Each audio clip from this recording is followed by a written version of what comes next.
একের পর এক মারাত্মক কথা।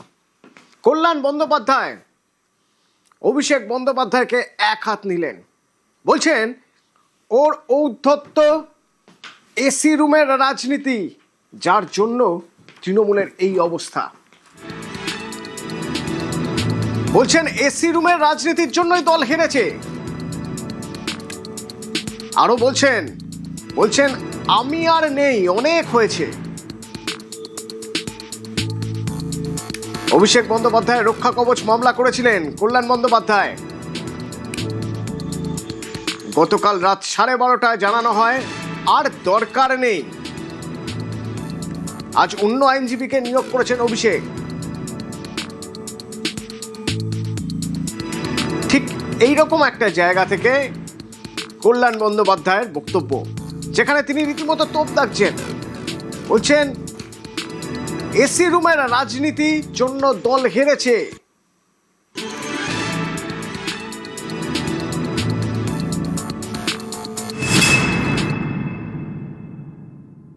সিআইডি নিয়ে একটা মামলা ছিল, সিআইডি যে ডেকে পাঠিয়েছে নোটিশ দিচ্ছে উইটনেস হিসেবে, সেটা ক্রিমিনাল ডিভিশনে আমি মামলা ফাইল করেছি।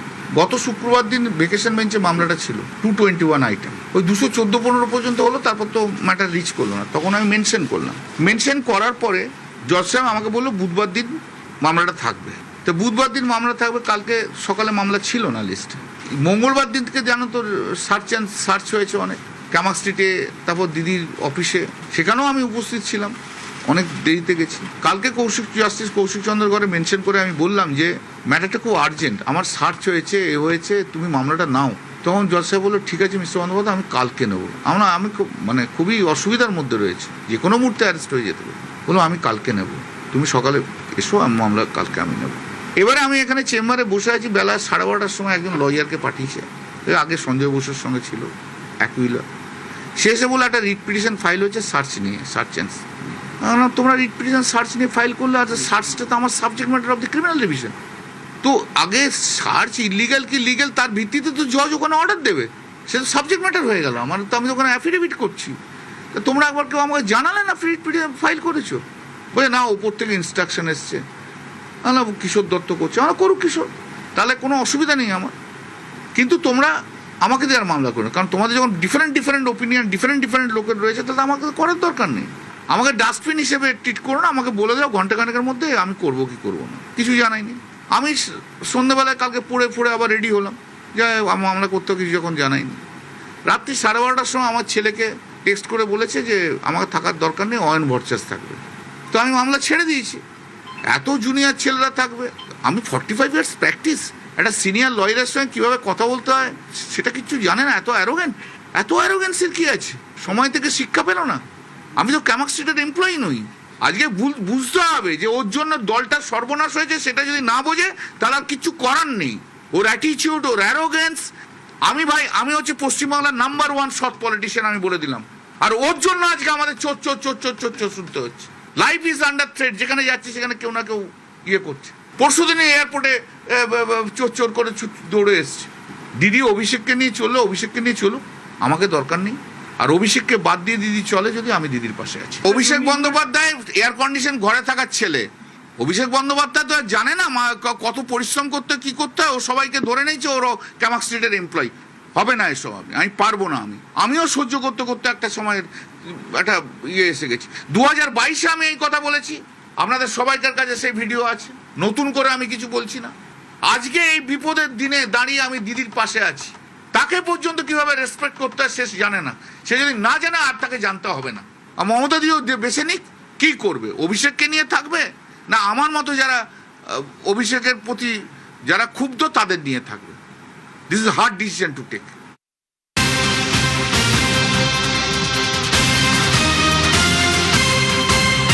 কল্যাণের পাশে দাঁড়িয়ে সরব কুণাল ঘোষ, যেখানে ডাস্টবিন হিসেবে ব্যবহার করছে বলছেন কল্যাণ। বলছেন লাইফ থ্রেট হয়ে যাচ্ছে, চোর শুনতে হচ্ছে। অভিষেকের জন্য এত ঔদ্ধত্য, সময় থেকে শিক্ষা পায়নি। ঠিক সেইখানে দাঁড়িয়ে কল্যাণের পাশে দাঁড়িয়েই সরব কুণাল ঘোষ। আমি অভিষেককে যথেষ্ট ভালোবাসি এবং নেতা হিসেবে শ্রদ্ধা করি, এবং তাকে আমি দলের নেতা হিসেবে সম্মান করি। কিন্তু আমি কল্যাণ বন্দ্যোপাধ্যায় আমার সিনিয়র নেতা, তার কোনো কথাকে আমি কন্ট্রাডিক্ট করব না। একাধিক অ্যাসাইনমেন্ট দেওয়া হয়েছে, খুব সাকসেসফুলি সেই অ্যাসাইনমেন্ট গুলো করার পর তারপর আচমকা সেখান থেকে সরিয়ে সম্পূর্ণ অন্য লোককে দায়িত্ব দেওয়া হয়েছে, তা ভরপুর ডুবিয়েছে। আলাদা আলাদা মিটিং করে অন্য দলের পৃষ্ঠপোষকতা নিয়ে বিপ্লব না করে কার বাড়িতে বৈঠক, তখন মনে হয় যেন উদ্দেশ্যটা অন্য, তখন আমরা অভিষেকের কাঁধে বন্দুক রাখছি। কিন্তু কল্যাণদার যে পদ্ধতিটা যেভাবে বলছেন, তিনি কিন্তু অন্য কোনো দলের সঙ্গে তার কোনো যোগাযোগ রেখে তিনি এই কাণ্ডটা করেননি, ফলে এই দুটোর মধ্যে কিন্তু তফাৎ আছে।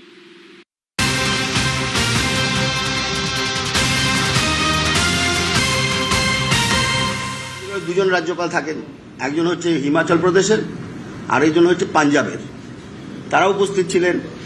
খুব সুন্দরভাবে আলোচনা হয়েছে। আলোচনার বিষয়বস্তু হলো যে বিকশিত ভারত 2047 এর লক্ষ্য অর্জন এবং ভবিষ্যতে প্রতিবন্ধকতা মোকাবেলায় সচেতন সমাজ এবং আইন প্রণেতাদের ভূমিকা, তাদের কি ভূমিকা হবে সেটা নিয়ে আলোচনা হলো। সেই আলোচনায় সবাই অংশগ্রহণ করেছিলেন। আলোচনায় উঠে আসে 2047 সালের মধ্যে একটা উন্নত, আত্মনির্ভর, অন্তর্ভুক্তিমূলক ও সমৃদ্ধ ভারত গড়ে তোলার স্বপ্ন কেবল সরকারের একক প্রচেষ্টায় বাস্তবায়িত হতে পারে না। এর জন্য প্রয়োজন সচেতন নাগরিক সমাজ, শক্তিশালী গণতান্ত্রিক প্রতিষ্ঠান এবং দায়িত্বশীল আইন প্রণেতাদের সম্মিলিত উদ্যোগ। আজ বিশ্ব দ্রুত পরিবর্তিত হচ্ছে। কৃত্রিম বুদ্ধিমত্তা, ডিজিটাল প্রযুক্তির বিস্তার, জলবায়ু পরিবর্তন, সাইবার নিরাপত্তা, দ্রুত নগরায়ণ এবং বৈশ্বিক অর্থনৈতিক রূপান্তর আমাদের সামনে এক নতুন চ্যালেঞ্জ হিসেবে উপস্থিত হয়েছে। এই পরিস্থিতিতে আইনসভাগুলোকে আরও আধুনিক, তথ্যভিত্তিক, স্বচ্ছ এবং নাগরিক বান্ধব হয়ে উঠতে হবে। সম্মেলনে বিশেষভাবে গুরুত্ব দেওয়া হয়েছে গণতান্ত্রিক প্রকৃত শক্তি নিহিত হয়েছে একটি সচেতন সমাজের মধ্যেই। সচেতন নাগরিকরা শুধু নিজেদের অধিকার সম্পর্কে অবগত থাকেন না, তারা তাদের কর্তব্য পালনে সমানভাবে দায়বদ্ধ থাকেন। অর্থাৎ অধিকার এবং কর্তব্য দুটোই একসাথে চলবে। কর্তব্য ওনাদের করতে হবে সমাজের, দেশের প্রতি, ঠিক পাশাপাশি ওনার অধিকারটাও ওনারা প্রয়োগ করতে পারবেন।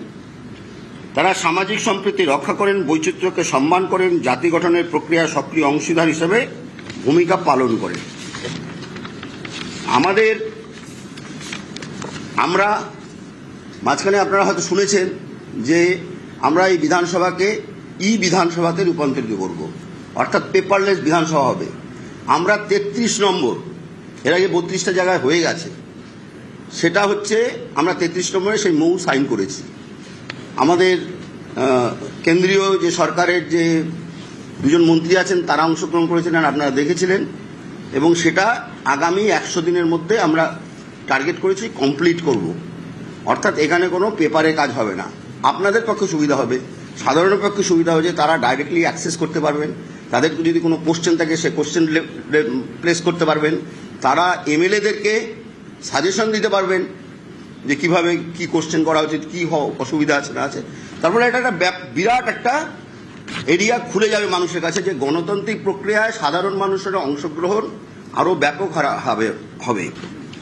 আমাদের ওখানে 4টা সিদ্ধান্ত নেওয়া হয়েছে। সেই 4টা সিদ্ধান্ত হচ্ছে বিকশিত ভারত 2047-এর স্বপ্ন পূরণে কার্যকরভাবে অবদান রাখতে সক্ষম একটি অবহিত, সচেতন এবং ক্ষমতাসীন সমাজ গড়ে তোলার লক্ষ্যে সাংবিধানিক মূল্যবোধ এবং প্রযুক্তির দায়িত্বশীল ব্যবহারে উৎসাহিত করার উদ্দেশ্যে প্রচারমূলক কর্মসূচি, জনসচেতনতামূলক উদ্যোগের মাধ্যমে বিধায়ক এবং নাগরিকদের মধ্যে সম্পর্ক আরও গভীর করতে হবে।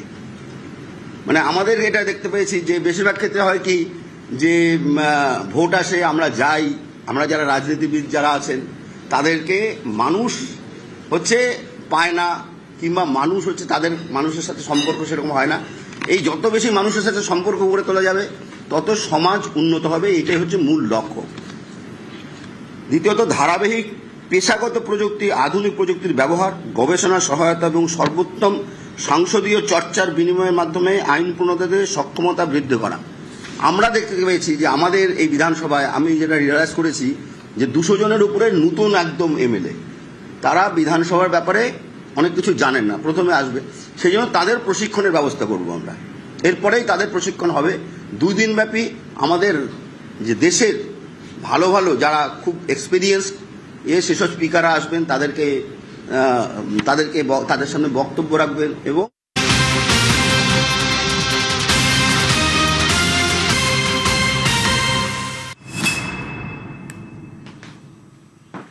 শাহজাহান বললেই তো সন্দেশখালির কথা মনে হয়, তাই না? আমরা আপনাদের এবার দেখাবো দেগঙ্গার শাহজাহান, যে নাকি মাঝে ভাজতে মাঝে রাতে মহিলাদের ডাকাডাকি করত। সন্দেশখালিতে শাহজাহানের বিরুদ্ধে অভিযোগ কি ছিল না, পার্টি অফিসে নাকি পিঠে তৈরির নামে মহিলাদের ডাকা হতো। আর এখানে দেগঙ্গায় এই শাহজাহানের নামে অভিযোগ মহিলাদের নাকি মাঝে রাতে মাছ ভাজতে ডাকা হতো। আমার সঙ্গে জিয়াউল আছে। জিয়াউল, কে এই দেগঙ্গা শাহজাহান? তুমি যেমনটি বলছিলে, অর্থাৎ একদিকে শাহজাহান এবং সেই জেলা উত্তর 24 পরগনা আর এক শাহজাহানের খোঁজ, সেটা হচ্ছে দেগঙ্গা রবিউল ইসলাম। এই রবিউল ইসলাম এতটাই প্রভাবশালী, এতটাই মানুষের অত্যাচার করেছে দিনের পর দিন। অর্থাৎ একটা সময় তিনি হকারি করতেন বা সেখানে ট্রেনে করে কলকাতায় কাজে যেতেন, ডেলি লেবারি করতেন।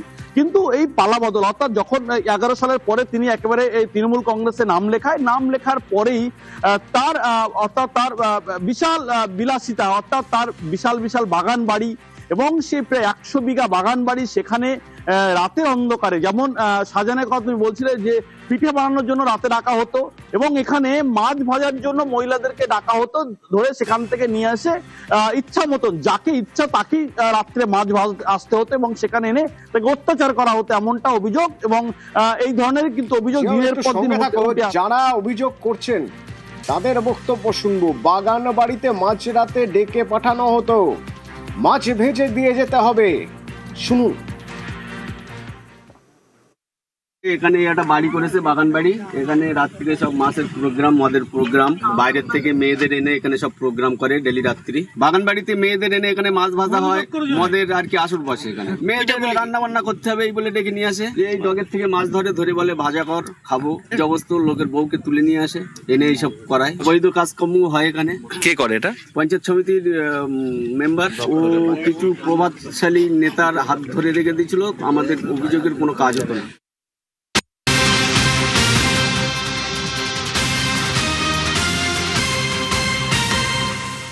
রবিউল ইসলাম, বিরাট দাপট দেগঙ্গায়।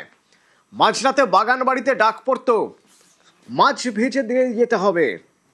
আর রবিউল ইসলামের ডাক অমান্য করার ক্ষমতা কারো ছিল না এক জামানায়। তো এই সেই বাগান বাড়ি, ওপাশে ভেরি, এতটা জায়গা, ফুরফুরে হাওয়ায় বিরাট বাড়ি। এ তো একরকম প্রাসাদ। জিয়াউল, এই সেই বাগান বাড়ি যে বাগান বাড়িতে মাঝরাতে ডাক পড়তো মাছ ভেজে দিয়ে যাওয়ার?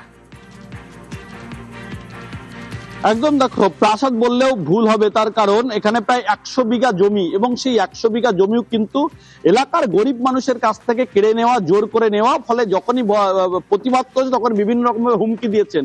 ফলে সেই 100 বিঘা জমির মালিক কিন্তু এই রবিউল ইসলাম। তিনি হচ্ছেন দেগঙ্গার বনভূমির কর্মদক্ষ এবং এই বাগান বাড়িতেই তার এই প্রাসাদ। সেখানেই কিন্তু রাতের অন্ধকারে সেখানেই কুকীর্তি থেকে শুরু করে অসামাজিক কার্যকলাপ সেখানে হতো। এবং যখনই এলাকার মানুষ প্রতিবাদ করতো, গরিব মানুষ প্রতিবাদ করতো, তখনই বিভিন্ন রকম ভাবে অত্যাচার তাদেরকে আসতো এবং তাদেরকেও মারধর করা হতো। তারা একাধিকবার কিন্তু বিভিন্ন প্রশাসনিক দপ্তরে অভিযোগ করেছেন, কিন্তু কোনো কাজ হয়নি বলে অভিযোগ এলাকার মানুষের। ফলে এই বাগান বাড়ি থেকেই তিনি পরিচালনা করতেন। এই মুহূর্তে প্রায় 100 থেকে 150 বিঘা জমির মালিক এই রবিউল ইসলাম। ফলে এর আগে তার প্রায় 5 থেকে 6 বিঘা জমি ছিল, কিন্তু এখন প্রায় 150 বিঘা জমির মালিক। শুধু এই বাগান বাড়িতেই রয়েছে 100 বিঘার বেশি সেখানে বাগান বাড়ি এবং সেই বাড়ির মধ্যেই এই প্রাসাদ এবং সেখানেই এই অসামাজিক কার্যকলাপ থেকে শুরু করে ভয় দেখানো, মারধর, জমি লুট থেকে শুরু করে অন্যের জমি থেকে মাটি পাচার করা সবটাই করতো এই বাগান বাড়িতেই বসে এই রবিউল ইসলাম। ফলে তার নামে কেউ কথা বলতে তা ভয় পেত। ফলে তাহলে তিনি এতটাই হিংস্র ছিল, এতটাই দাপুটে নেতা ছিল, ফলে তার জিয়াউল কোনো অভিযোগ দাপুটে তুলে নেতা, একেবারে শাসক দল, তৎকালীন শাসক দলের ছত্রছায়ায় দাপুটে নেতা, সবই তো বুঝলাম, কিন্তু এই যে বন ও কর্মাধ্যক্ষ একজন পঞ্চায়েতের, তার এত টাকা কোথা থেকে এলো, কিভাবে এলো? যে এরকম প্রাসাদের মতো একটা বাড়ি, তার পাশে একদম শান বাঁধানো ঝিল, এত টাকা কিভাবে এলো?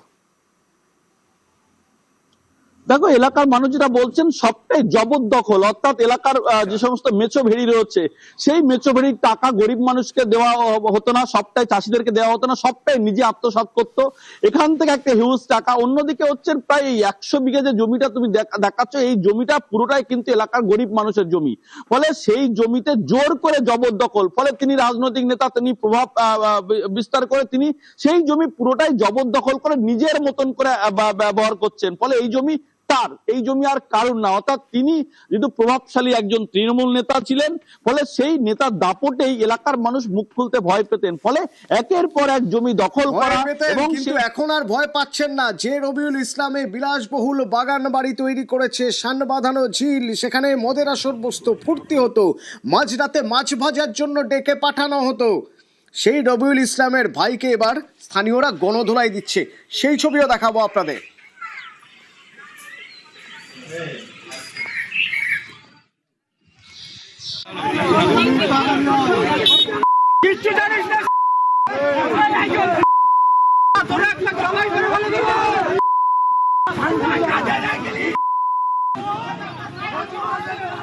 হঠাৎ তৃণমূল আসার পরে মাটির ব্যবসা শুরু করলো, লোকের জমি থেকে জোর করেই মাটি কেটে নিল। এইসব জমিগুলো 2 ফসল চাষ হতো, ওর বিরুদ্ধে মানুষ ভয়তে আতঙ্কে কোনো কথা বলতে পারে না, ও যেটা করছে সেটা মেনে নিতে হচ্ছে। 2021 সালে বিধানসভা নির্বাচনের পরে তেঁতুলিয়া মৌজা থেকে 100 বিঘা জমির মাটি কাটেও জোর জবরদস্তি ভাবে, কাউকে কোনো পয়সা দেওয়া নয়, সেই মাটিটা নিয়েও ভাটায় বিক্রি করে। এর বিরুদ্ধে আমরা কয়েকবার ডিএম অফিসে বা লোকাল অফিসে অন্যান্য নাম করে আমরা কমপ্লেন দিয়েছিলাম, যেহেতু ও যদি জানতে পারে কেউ দিয়েছে তার পরিস্থিতি খারাপ হবে।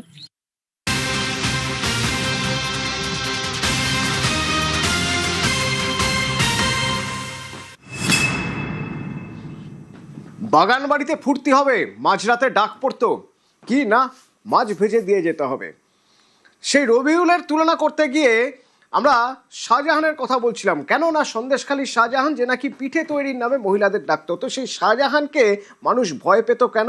কারণ তার দাপট, আর তার কাছে এমন অস্ত্র আছে সন্দেশখালী খালি করে দিতে পারে। এখনো সেই অস্ত্র পাওয়া যাচ্ছে, এখনো সন্দেশখালীর এখান থেকে সেখান থেকে পুকুর থেকে অস্ত্র বেরোচ্ছে।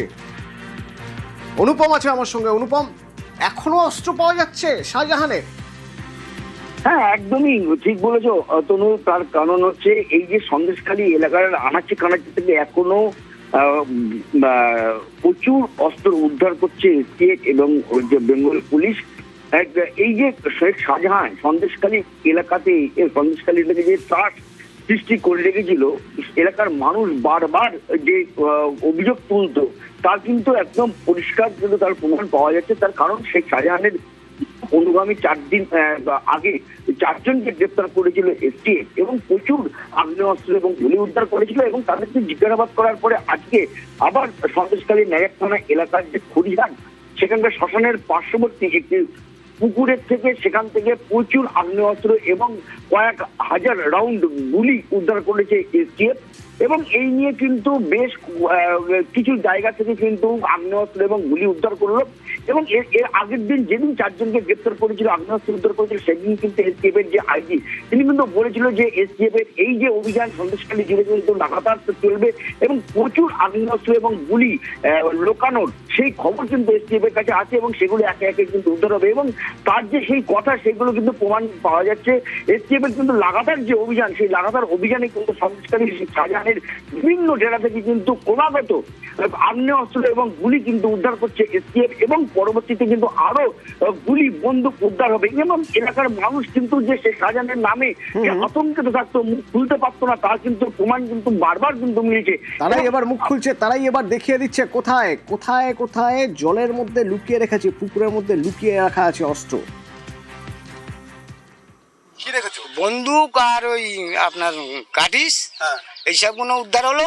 আমাকে ডাকলো, হঠাৎ করে আসলাম, এসে আমাকে লাভালো। আমরা 2 জন ছিলাম, আমরা এইসব মালগুলো তুলেছি, এইটুকুই জানি, আর কিছু জানি না। ওইসব বন্দুক টন্দুক তুলে দিলাম, স্যাররা খুললো, খুলতে সব কিছুই দেখা গেল। কি দেখতে পেলে? ওই বন্দুক, দানা। হঠাৎ কারণে যদি এরকম হয়ে থাকে আমরা আতঙ্কে থাকবো না?